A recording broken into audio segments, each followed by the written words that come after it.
Estabeleça o tamanho da sua colheita. Autor, Pastor Márcio Valadão. Uma publicação da Igreja Batista da Lagoinha. Primeira edição, setembro de 2011. Introdução. A atitude de semear é uma bênção. É tão maravilhoso quando aprendemos o quanto é importante semear para colher os frutos plantados. Somos responsáveis pelo tamanho da nossa colheita. Estabelecemos o tamanho dela quando semeamos. Se você semeia muito, ultrapassando limites e fronteiras, certamente terá uma grande colheita. No Salmo 35, verso 27 está escrito: cantem de júbilo e se alegrem os que têm prazer na minha retidão. E digam sempre: glorificado seja o Senhor, que se compraz na prosperidade do seu servo.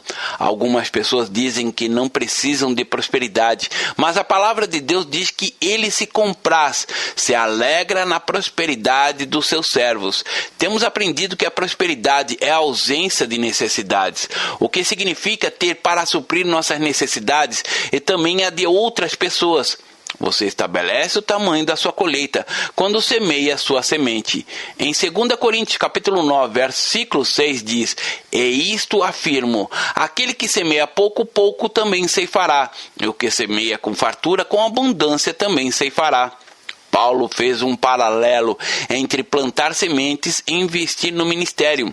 Se semearmos a palavra de Deus por todo o Brasil, ceifaremos em todo o país. Mas se semearmos somente no nosso estado, poderemos colher somente os frutos do nosso estado. Exemplo, quando o Profetizando Vida estava apenas em Minas Gerais, o retorno vinha apenas de Minas Gerais. Mas agora temos a graça de chegar até as fronteiras do nosso país de uma forma tão intensa, alcançando até pequenas cidades da fronteira da Bolívia, chegando até o Uruguai e algumas cidades do Paraguai. Isso significa que vamos colher em todos esses lugares. O ato de semear a semente estabelece o tamanho da sua colheita. Quando semeamos, o tamanho do lugar onde semeamos é que vai determinar o tamanho da nossa colheita.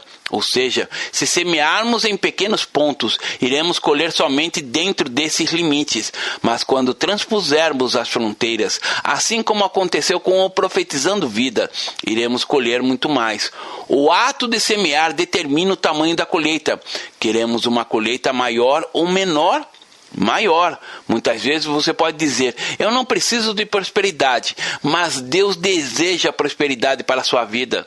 Quando aceitamos Jesus como Senhor e Salvador da nossa vida, nosso coração se tornou totalmente dele. Nossa vida pertence a Deus e tudo que temos, tudo que somos, vem do Senhor. Por isso, devemos fazer duas perguntas. Quando estiver faltando dinheiro, é importante perguntarmos por que está faltando. Mas também, quando estivermos vindo dinheiro, devemos perguntar por quê. Porque Deus deseja investir em você.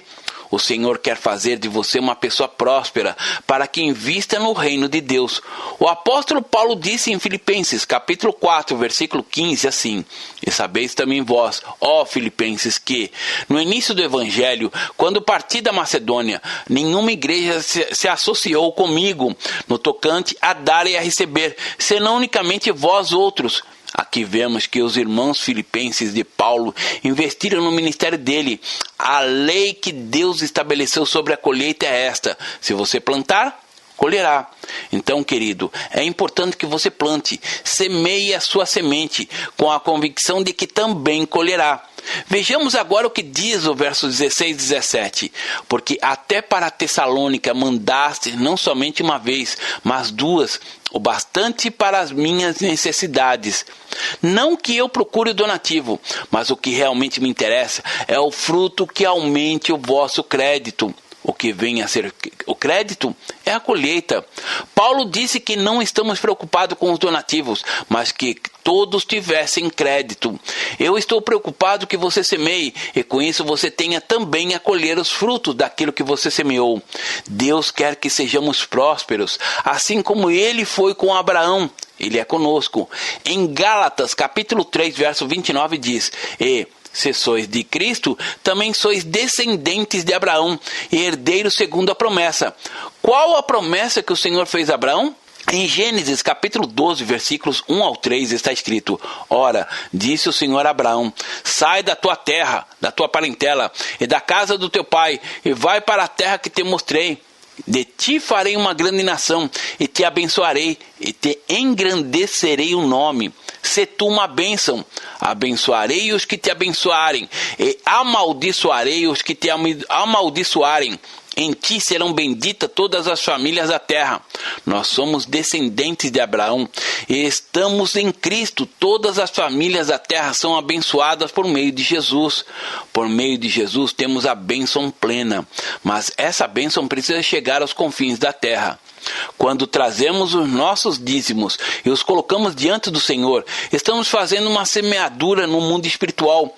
Para trazer os nossos dízimos, não precisamos perguntar ao Senhor se devemos ou não entregá-los, porque sabemos que isso deve ser feito. Entretanto, quantas ofertas sempre devemos perguntar ao Senhor qual deve ser a nossa oferta? E devemos entregar ao Senhor aquilo que Ele falar ao nosso coração para entregarmos. Precisamos também guardar no nosso coração a expectativa da colheita, pois estamos semeando. Estabelecemos o tamanho da colheita quando semeamos nossa semente. Colhemos aquilo que plantamos. Se você plantar laranja, vai colher laranja. Se plantar maçã, vai colher maçã. Mas se você não plantar nada, irá colher nada. É sobre isso que vou discorrer nessa mensagem, sobre as leis da colheita. Seja abençoado com essa audição. Espírito Santo, suplico que nesta hora tu possas não apenas falar ao coração de cada ouvinte sobre a semeadura e a colheita que o Senhor tem para cada um, mas que ele possa ouvir a tua voz e com alegria obedecê-la, que ele possa se ver como bênção, como descendente de Abraão e herdeiros da promessa do Senhor feitas a Abraão.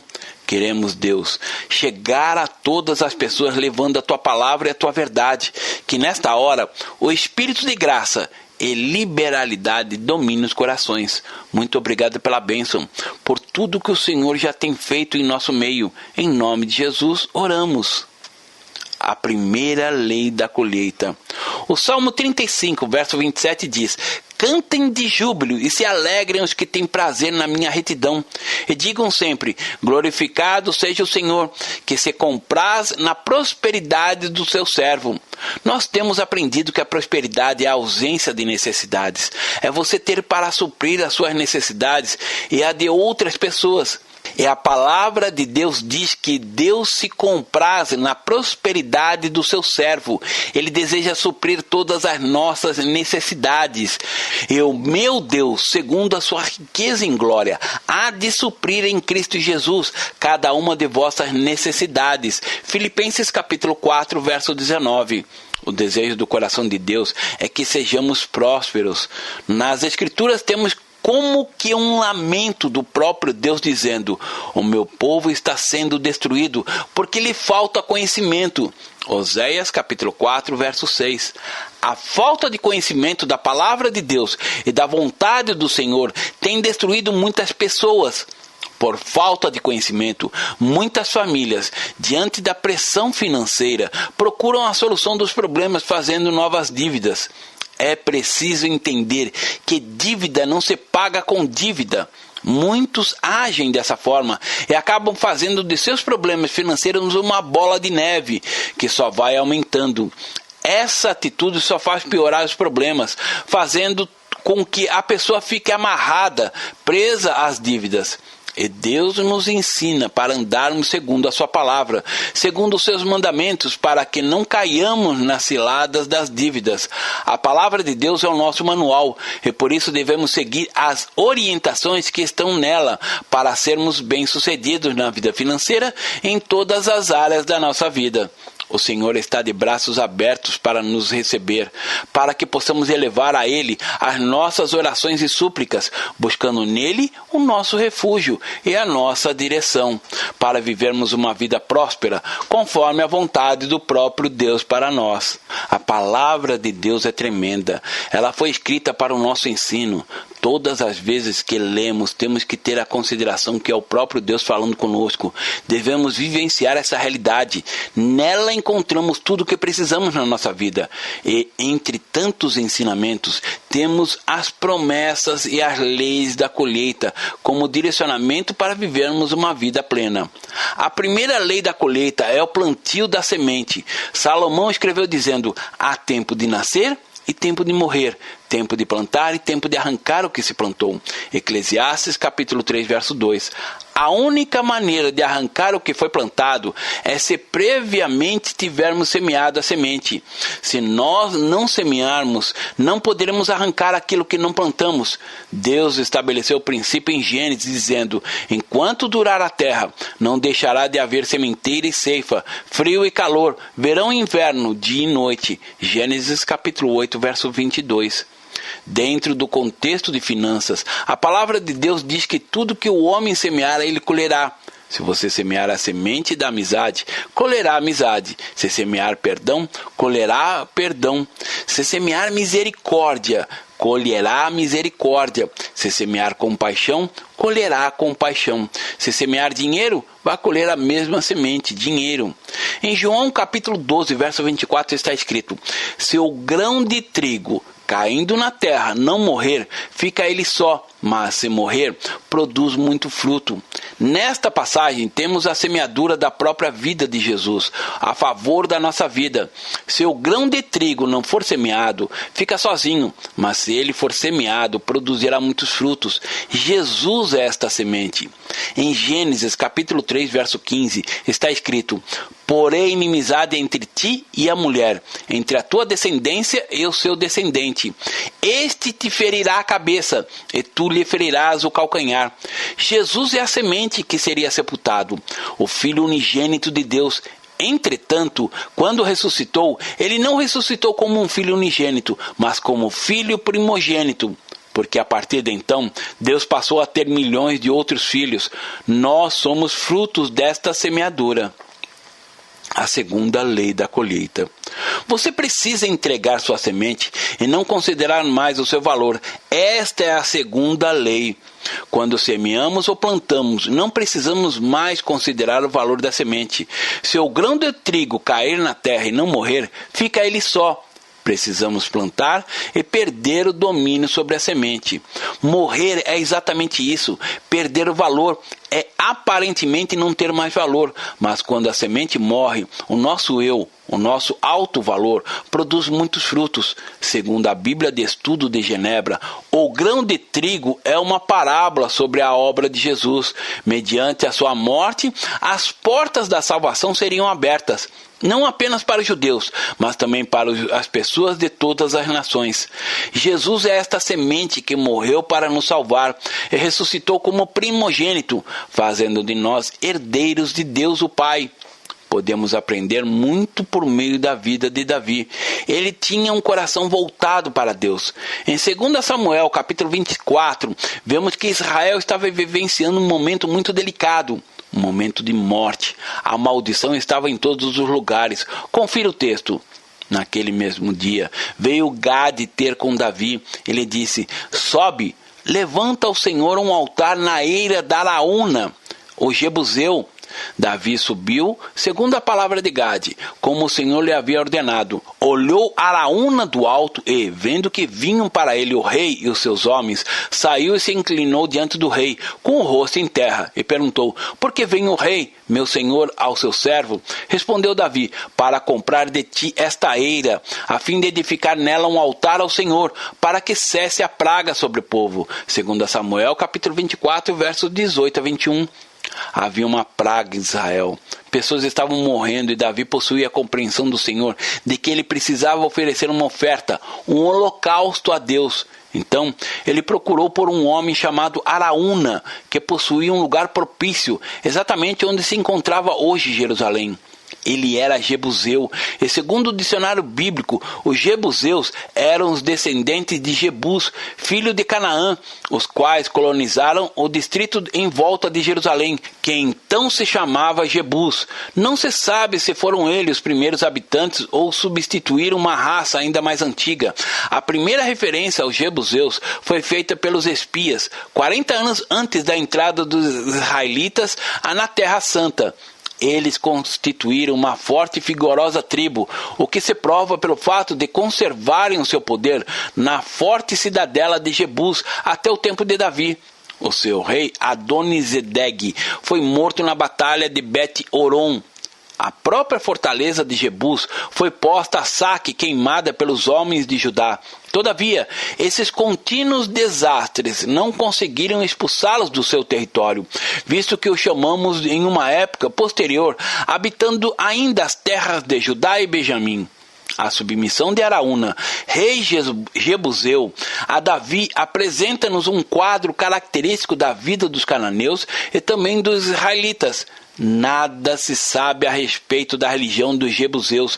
Somente 2 dos membros dessa tribo são mencionados pelo nome, e são eles Adonisedeque, senhor da justiça, e Araúna.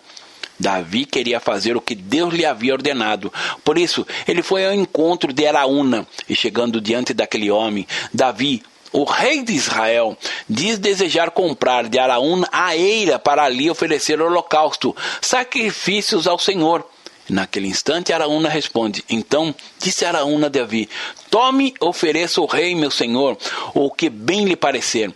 Eis aí os bois para o holocausto, e os trilhos, e a apeiragem dos bois para a lenha. Tudo isso ao rei. Araúna oferece ao rei. E ajuntou: que o Senhor teu Deus te seja propício. Verso 22 e 23. Araúna disse ao rei Davi: tudo que você precisa, seja a eira, seja os bois, seja a peiragem, seja a lenha, os trilhos, tudo eu dou a você. Em outras palavras, Araúna estava semeando. Vejamos o que Davi diz nos versos 24 e 25. Porém, o rei disse a Araúna: não, mas eu te comprarei pelo devido preço, porque não oferecerei ao Senhor, meu Deus, holocaustos que não me custem nada. Assim Davi comprou a eira e pelos bois pagou 50 siclos de prata. Edificou ali Davi ao Senhor um altar e apresentou holocaustos e ofertas pacíficas. Assim, o Senhor se tornou favorável para com a terra e a praga cessou de sobre Israel. Precisamos ter essa compreensão de que não devemos oferecer ao Senhor ofertas que não nos custem nada. A graça e o perdão de Deus são gratuitos, mas Davi compreendeu que a devida adoração ao Senhor nunca pode ser barata ou descuidada. O constante testemunho das Escrituras é que Deus merece o nosso melhor, as primícias, Bíblia de Estudo de Genebra. Davi queria semear, não era desejo dele que Araúna semeasse para ele, porque se ele semeasse, Davi não teria o privilégio da colheita. Não oferecerei ao Senhor meu Deus holocausto que não me custe em nada. Davi ofereceu o melhor para o Senhor, e o Senhor se tornou favorável com a terra.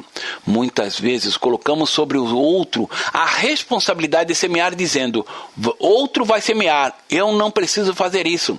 Certa feita, ouvi uma mulher dizer que na Itália, nos Alpes, uma região produzia muitas uvas, e daquelas uvas era feito vinho muito precioso, um vinho inigualável.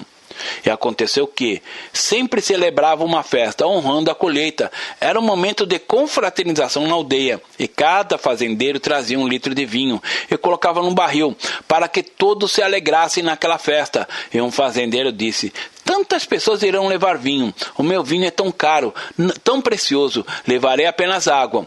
E assim ele levou a garrafa cheia d'água e fez a parte dele, colocou no barril. Então, na hora em que todos iam provar o vinho, cada um levou a sua caneca. A surpresa, quando abriram a torneira para encherem o copo, só havia água, pois cada um agiu da mesma maneira que aquele fazendeiro.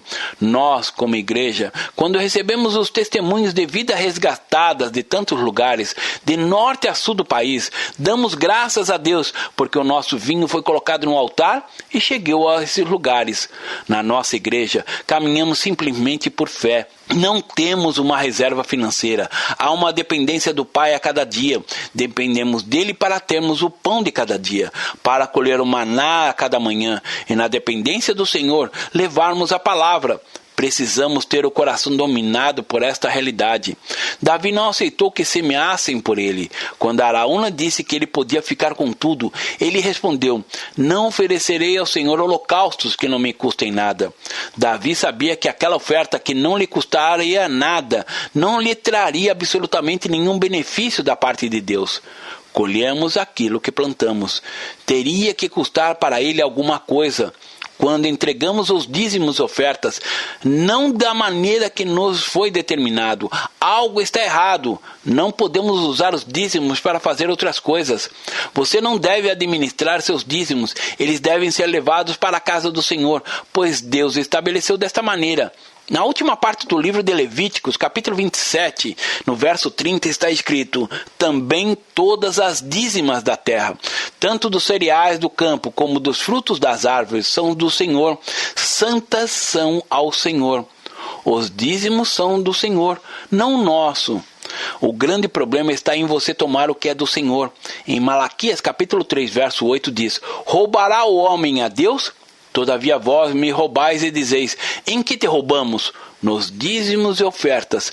Não queremos ser chamados de ladrões. A semente que plantamos precisa morrer e tornar-se de nenhum valor para nós. Precisamos semear em todas as áreas da nossa vida. Os dízimos e as ofertas devem ser levados à casa do Senhor. É preciso cumprir o que está escrito na palavra.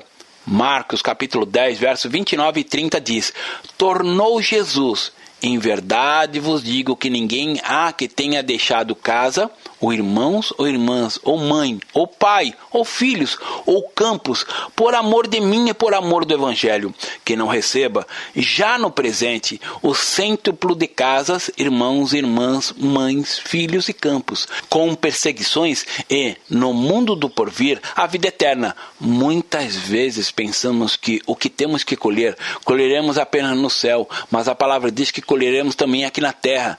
Ele diz: já no presente. Plantaremos a nossa semente sem desfrutar de nenhum benefício. A semente deverá cair no chão e morrer, pois a única maneira que temos de colher é se plantarmos e perdermos o domínio sobre a semente. E um milagre acontecerá. Virá a colheita. Se o grão do trigo caindo em terra não morrer, fica ele só, mas se morrer, produz muito fruto. João capítulo 12, verso 24. A terceira lei da colheita. A terceira lei da colheita é: você precisa plantar o que espera colher. No livro de Gênesis, capítulo 1, verso 12, diz: a terra, pois, produziu relva, ervas que davam semente segundo a sua espécie, e árvores que davam fruto, cuja semente estava nele, conforme a sua espécie. E viu Deus que isso era bom. Amado, amada, você precisa plantar o que espera colher. Se você espera colher maçãs, não plante laranjas. Se você espera colher manga, você não pode plantar limão.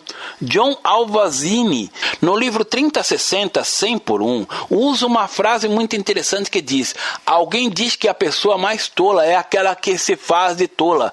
É inacreditável, mas as pessoas que se fazem de tolas. Em Gálatas, capítulo 6, versos 6 ao 10, está escrito: mas aquele que está sendo instruído na palavra, faça participante de todas as coisas boas, aquele que o instrui. Não vos enganeis, de Deus não se zomba, pois aquilo que o homem semear, isso também se fará. Porque o que semeia para a sua própria carne, da carne colherá a corrupção, mas o que semeia para o Espírito, do Espírito colherá a vida eterna. E não vos cansemos de fazer o bem, porque a seu tempo ceifaremos, se não desfalecermos. Por isso, enquanto tivermos oportunidade, façamos o bem a todos, mas principalmente aos da família da fé.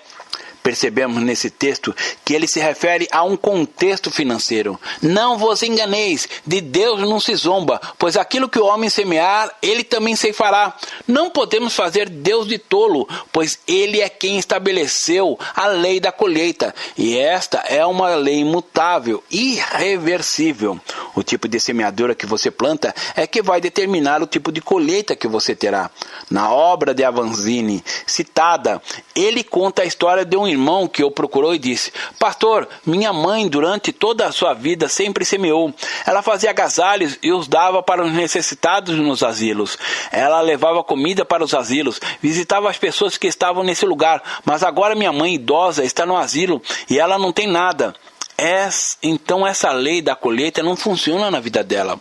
Naquele momento, John Avanzini olhou para o irmão e perguntou se a mãe daquele moço recebia alguma visita.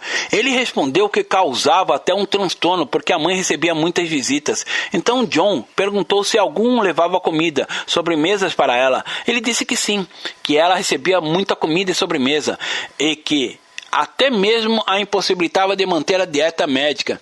Enfim, John Avanzini perguntou se a mãe daquele moço passava frio. E ele respondera que não, que todos que visitavam levavam agasalhos para ela. O que a mãe dele semeou na vida? Você precisa plantar o que espera colher.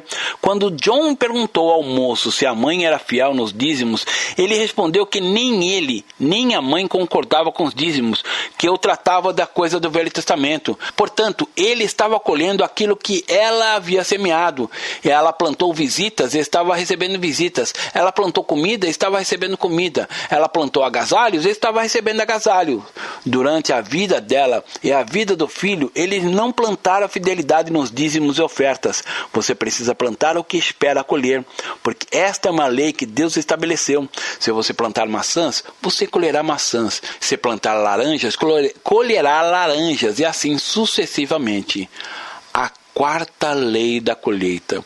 A quarta lei diz que você estabelece o tamanho da sua colheita quando você semeia a sua semente. Novamente, vamos ler o texto de 2 Coríntios, capítulo 9, versículo 6. E isto afirma: aquele que semeia pouco, pouco também ceifará, e o que semeia com fartura, com abundância também ceifará. Quando você semeia a sua semente, por onde você a semeia, é possível estabelecer o tamanho da colheita. Como já disse no início dessa mensagem, se semearmos por todo o Brasil, vamos colher em todo o Brasil. Se semearmos por todo o continente americano, ceifaremos por todo o continente. E assim estabelecemos o tamanho da nossa colheita. Semeie pouco e colherá pouco. Semeie abundantemente e colherá com abundância tudo aquilo que Deus tem para a sua vida. A quinta lei da colheita. Você precisa semear sua semente em boa terra. Esta é a quinta lei da colheita. Em Mateus capítulo 13, temos a parábola do semeador, a qual nos dá muitas lições. Ela foi dita para percebermos a realidade do Senhor. Temos o semeador que plantou a sua semente em 4 diferentes tipos de solos. Essa parábola possui múltiplas aplicações. Vejamos a aplicação na agricultura. A semente é lançada ao longo do caminho, e aquela que não é coberta pela terra é rapidamente comida pelos passarinhos. A semente semeada em lugares rochosos, sem muita profundidade no solo, brotará, mas com o calor do sol logo secará. Aquela que foi semeada entre os espinhos acaba sufocada e infrutífera, mas finalmente a semente semeada em boa terra produz um milagroso processo chamado multiplicação da colheita, e na colheita haverá uma multiplicação a 100, 60 e a 30 por 1. Vejamos esse texto precioso. Naquele mesmo dia, saindo Jesus de casa, assentou-se à beira-mar, e grandes multidões se reuniram perto dele, de modo que entrou num barco e se assentou, e toda a multidão estava em pé na praia. E de muitas coisas lhe falou por parábolas, e dizia: eis que o semeador saiu a semear, e ao semear, uma parte caiu à beira do caminho, e vindo as aves a comeram. Outra parte caiu no solo rochoso, onde a terra era pouca, e logo nasceu, visto que não ser profunda a terra. Saindo, porém, o sol a queimou, e porque não tinha raiz, secou-se. Outra caiu entre espinhos, e os espinhos cresceram e a sufocaram. Outra, enfim, caiu em boa terra e deu fruto, a 100, a 60 e a 30 por 1. Quem tem ouvidos para ouvir, ouça. Mateus capítulo 13, verso 1 a 9. além da aplicação na agricultura, há nessa parábola muito mais para se aprender. Além de todo o terreno ser o nosso coração, a semente ser o evangelho, há outra aplicação. A parábola é uma figura da linguagem em que uma verdade moral ou espiritual é ilustrada por meio de uma analogia derivada das experiências cotidianas. Jesus desejava que o povo examinasse a reação do coração, a sua mensagem para vários tipos de reação. Seja diferente, emocional, ou seja, ele falava por metáforas para tornar a verdade mais envolventes e clara para aqueles que estavam dispostos a ouvir, mas por vezes também usava esses recursos para obscurecer a verdade daqueles que não possuem sensibilidade espiritual. Vejamos o que está escrito no versículos 18 a 23. Atendei vós, pois, a parábola do semeador. A todos os que ouvem a palavra do reino e não a compreendem, vem o maligno e arrebata o que lhes foi semeado no coração. Este é o que foi semeado à beira do caminho. O que foi semeado em solo rochoso, esse é o que ouve a palavra e recebe logo com alegria, mas não tem raiz em si mesmo, sendo antes de pouca duração, em lhe chegando a angústia ou a perseguição por causa da palavra, logo se escandaliza. O que foi semeado entre os espinhos é o que ouve a palavra, porém os cuidados do mundo e a fascinação das riquezas sufocam a palavra e fica infrutífera. Mas o que foi semeado em boa terra é o que ouve a palavra e a compreende. Este frutifica e produz a 100, a 60 e a 30 por 1. Nem todo ministério é um bom terreno. Existem ministérios e igrejas cuja finalidade é ministrar. Por outro lado, existem ministérios e igrejas que ministram para existirem. Umas levantam dinheiro para ministrar, outras ministram para levantar dinheiro. Esta é uma frase muito forte, mas que precisamos entender. Na Lagoinha levantamos dinheiro para ministrarmos. Nós não ministramos para levantar dinheiro, pois a proposta de sermos igreja não é de forma alguma o propósito de levantar dinheiro. Ao contrário, nós levantamos dinheiro para termos como propósito ministrar e chegar aos confins da terra levando a palavra, o Evangelho de Jesus Cristo. Faz mais de 30 anos que estou pastoreando a igreja da Lagoinha. E nessa caminhada, durante todos esses anos, o meu coração só tem uma paixão. Ele chora por aquilo que faz o coração de Deus chorar. Se alegra por aquilo que alegra o coração de Deus. Pode ser que muitas pessoas não concordem com o que fazemos, pois estamos indo até as prostitutas, aos presidiários, aos moradores de rua e tanto outros lugares. Mas o nosso objetivo é que Deus se alegre com o que fazemos. O que faria Jesus com aqueles que estão nos presídios? Nós queremos ver o Evangelho alcançado a todas as pessoas, por isso estamos buscando realizar o propósito específico que Deus nos deu. E por meio do Evangelho de Cristo, de cada ministério que temos, queremos cuidar, abençoar e impactar vidas. Aprendemos que prosperidade é a ausência de necessidade, é ter para si mesmo e para os outros também. Deus deseja que você, amado ouvinte, viva bem aqui na terra e para isso você deve buscar, pois em primeiro lugar o seu reino e a sua justiça, e todas as coisas vos serão acrescentadas. Comece a pautar a sua vida pelo princípio da palavra. Seja bom naquilo que você faz, seja bom no seu trabalho. Trabalhe não apenas pelo pão de cada dia, mas pela glória do Senhor. Jamais se esqueça que o bom terreno é exatamente o investimento no reino de Deus. E quando semeamos nossa semente em terra boa, ela produz 30, 60 e 100 por 1. Viva a realidade de semear e colher, pois esta é a vontade de Deus para a sua vida. Que você possa viver uma vida abundante, colhendo tudo de melhor que o Senhor tem para você. Deus abençoe. Pastor Márcio Valadão. Jesus te ama e quer você. Primeiro passo, Deus o ama e tem um plano maravilhoso para a sua vida, porque Deus amou o mundo de tal maneira que deu seu Filho unigênito para todo aquele que nele crê não pereça, mas tenha vida eterna. João capítulo 3, verso 16. Segundo passo, o homem é pecador e está separado de Deus, pois todos pecaram e carecem da glória de Deus. Romanos capítulo 3, verso 23, parte B. Terceiro passo, Jesus é a resposta de Deus para o conflito do homem. Respondeu-lhe Jesus, eu sou o caminho é a verdade e a vida. Ninguém vem ao Pai senão por mim. João capítulo 14, verso 6. Quarto passo, é preciso receber a Jesus em nosso coração, mas a todos quanto receberam, deu-lhes o poder de serem feitos filhos de Deus, a saber, aos que crerem em seu nome. João capítulo 1, verso 12, parte A. Se com tua boca confessares Jesus como Senhor e, em teu coração, credes que Deus o ressuscitou dentre os mortos, será salvo. Porque com o coração se crê para a justiça e com a boca se confessa a respeito da salvação. Romanos capítulo 10, verso 9 e 10. Quinto passo. Você gostaria de receber a Cristo em seu coração? Faça essa oração de decisão em voz alta. Senhor Jesus, eu preciso de Ti. Confesso-te o meu pecado de estar longe dos Teus caminhos. Abra a porta do meu coração e te recebo como meu único Salvador e Senhor. Te agradeço porque me aceita assim como eu sou e perdoa o meu pecado. Eu desejo estar sempre dentro dos teus planos para a minha vida. Amém? Sexto passo. Procure uma igreja evangélica próxima à sua casa. Nós estamos reunidos na Igreja Batista da Lagoinha, Rua Manuel Macedo, 360, bairro São Cristóvão, Belo Horizonte, Minas Gerais. Nossa igreja está pronta para lhe acompanhar nesse momento tão importante da sua vida. Nossos principais cultos são realizados aos domingos. Ficaremos felizes com sua visita. Uma publicação da Igreja Batista da Lagoinha, Gerência de Comunicação, www.lagoinha.com.